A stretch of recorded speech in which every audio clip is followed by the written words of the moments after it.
Hi friends, welcome to Ridvika food blogs. ఈరోజు మనం ఈ వీడియోలో simply and tasty egg fried rice ఎలా తయారు చేయాలో చూపించబోతున్నాను. ఈ ఎగ్ ఫ్రైడ్ రైస్ లంచ్లోకి, లంచ్ బాక్స్లోకి అయినా మంచి రెసిపీ అండ్ చాలా ఈజీ చేయడం. సో వెంటనే వీడియోలోకి వెళ్ళిపోదాం. ముందుగా ఒక బౌల్లో 4 ఎగ్స్ వేసుకొని అందులో రుచికి సరిపడా సాల్ట్ వేసుకొని బాగా బీట్ చేసుకొని పక్కన పెట్టుకోండి. ఇప్పుడు ఒక ప్యాన్ పెట్టుకొని అందులో 4 టేబుల్ స్పూన్ల ఆయిల్ హీట్ అయ్యాక జీరా, 4 పచ్చిమిర్చి చీలికలు, సన్నగా తరుగుకున్న ఆనియన్, 4-5 కరివేపాకు రిబ్బలు, 2 బగారా ఆకులు, 4-5 మిరియాలు, 1 కప్పు క్యాప్సికమ్ వేసుకుని పచ్చి వాసన పోయి లైట్ గోల్డెన్ బ్రౌన్ కలర్ వచ్చేదాకా ఫ్రై చేసుకోండి.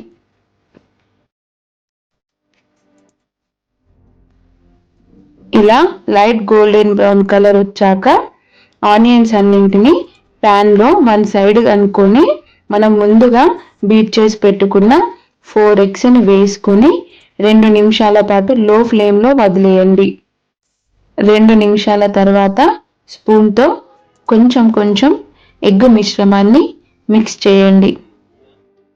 ఇలా ఎగ్గుని ఫ్రై చేసుకోవడం వల్ల మనం రైస్ వేసాక కూడా మనకు నీసు వాసన అనేది రాకుండా ఉంటుంది. అందుకే ఎగ్గుని 2-3 నిమిషాల పాటు బాగా ఫ్రై చేసుకున్న తర్వాత ఇప్పుడు కొద్దిగా పసుపు వేసుకొని కలుపుకోండి. ఇప్పుడు బాయిల్డ్ బఠానీ వేసుకొని కలుపుకున్నాక 1 నిమిషం పాటు ఫ్రై చేసుకోండి.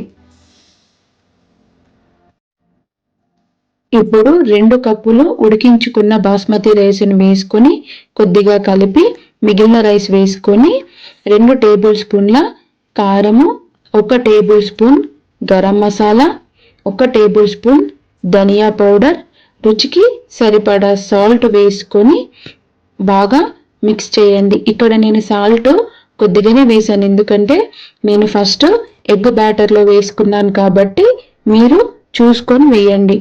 ఇలా ఫ్రై చేసుకున్న తర్వాత ఒక 2 నిమిషాల పాటు మూత పెట్టి లో ఫ్లేమ్లో ఫ్రై చేయండి.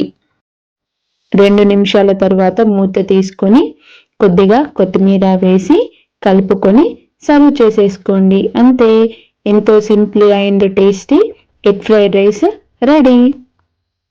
సో ఫ్రెండ్స్, ఈ వీడియో కనుక మీకు నచ్చినట్టయితే please share, like, subscribe to my channel. Thank you for watching.